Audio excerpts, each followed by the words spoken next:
Everyone's saying that it's all about AI. It's not all about AI.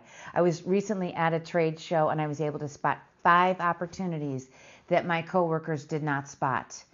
And the truth is that the future belongs to people with personality skills.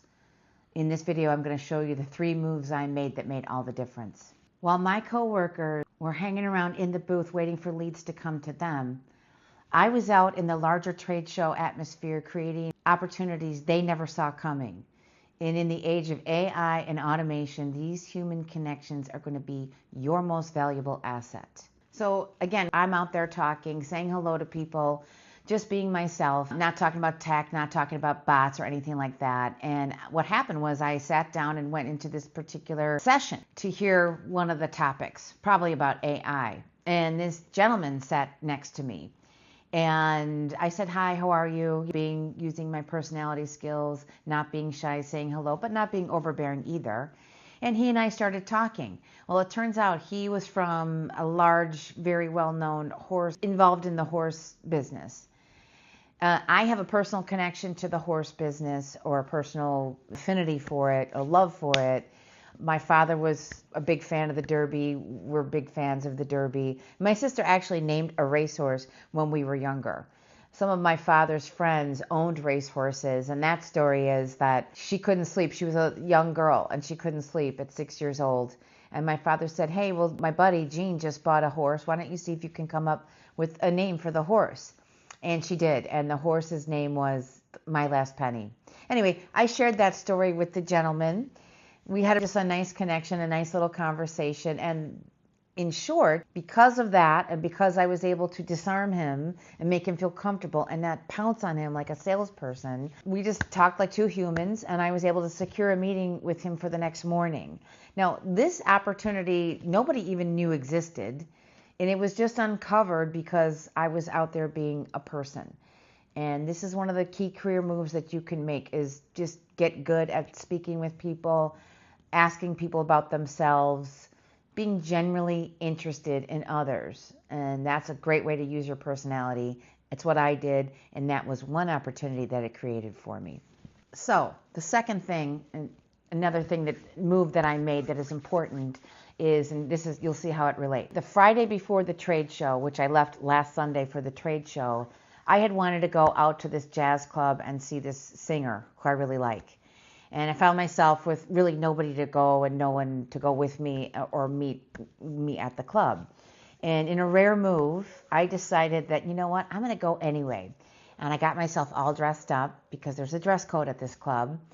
And I went over to the club all by myself, got a table for myself. I enjoyed the music. I had a wonderful time. In fact, I ended up meeting 2 new friends, and I actually got a phone number. But the point is, I was vulnerable, and that move helped me build confidence. Just by being vulnerable and taking that type of risk, it helped me build confidence. But here's where it relates to the trade show. Fast forward, we're at the trade show, there's a cookie booth. They're making fresh cookies right outside my booth. And I thought, you know what, that's a great place to meet people, leads, and do my job as a salesperson. But I'm not really a salesy type. However, because I had the confidence, and because I have good personality skills, and I know how to connect with people, and I work on connecting with people, I worked the line. Everybody was waiting for a cookie, and I just walked around and said, oh, the cookies are good. Oh my gosh, smelling so good. Who are you? This and that and the other thing. And I was able to meet yet another. Actually, that opportunity is really great. They're in my phone. We've communicated a number of times since that hello and approach at the cookie line. And in fact, they were going to come out to dinner with me that night, and it ended up not happening. But I would not have been really feeling as good to do something like that had I not ventured out to the jazz club by myself on that Friday night before. And really, I'm not afraid. It's fun. I had a great time. I can't wait to go out by myself again, actually. But the lesson, the confidence you build in your personal life is also confidence that you can flex in your professional life. So that's the third move that I made, or second. While it may seem rather obvious that you have to create your own opportunities, I'm a professional. You guys are probably professionals listening to me, listening to this video. You have to create your own opportunities. We know this in theory, but a lot of us don't actually do it. And I'm probably guilty of that too. So here's the third thing that I did that was really a key move. I had met somebody earlier during the week who I really liked, and we hit it off and we made a connection, and just fond of him. And he's a senior leader actually at my company.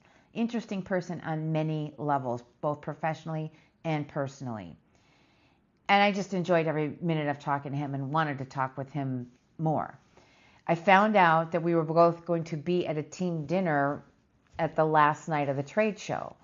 And it was a 10-person table. So instead of just hoping that I sit next to him and can interact with him at this particular dinner, I got strategic, which is a bold move for me. I don't usually do this kind of thing and think things out. That, I guess, calculated could be a word that you would use. Not in a bad way, but in a good way. So what I did was, he was actually one of the last to arrive at the dinner, and everybody was grabbing their seats, and I strategically grabbed the last seat at the table when there was one seat open on that side and then another, so 2 seats left, and really increasing the chances that I got to sit next to him at dinner.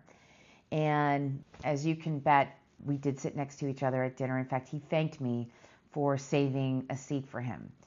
But the bottom line is creating your own opportunities in your personal life, however small, and critically thinking, which is another skill, personality skill or a soft skill, if you will, are the things that are going to carry us forward. It worked for me, and now I've got a good relationship with this person who I enjoy both personally and professionally.